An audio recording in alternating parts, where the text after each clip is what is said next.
Kwa mwaka huu mnabidi muangalie hata nyenye tofauti wa huu mwaka. Watu waridhishwe naoendelea nchini.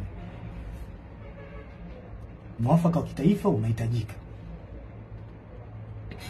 Na ningependa niwashauri wa Tanzania, wananchi, sincerely, mpo katika right track. Mnachokifanya au mnachotaka kukifanya, sijui maandamano, mpo sahihi.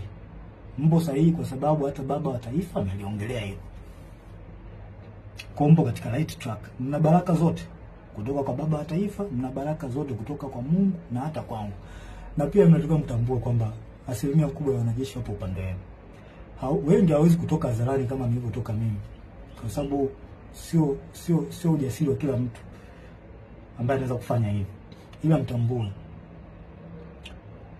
wanajeshi wengi na askari hata kwenye polisi huko na sehemu nyingine wapo upande wenu. Hapo upande wenu kabisa. Na kwa sababu mnachokisimamia ni haki na kinaonekana, basi jua hata baba wa haki ni Mungu wetu, Mungu wa mbinguni, yupo upande wenu. Hakuna kuogopa wala kutia huruma.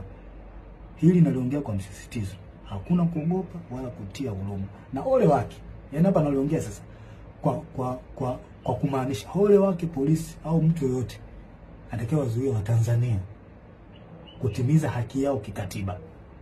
Siku inakuja, I promise you, siku inakuja tutakuuliza kwa nini ulikubali kupokea amri ya kuwazuia hao watu au kuwaua au kuwazuru. Kwa nini ulikubali kufanya hivyo? Najua muamini, lakini siku iko njiani. Hatuwezi kuacha taifa lipotezwe na watu wachache. Iko kitu hakikubaliki hata kidogo.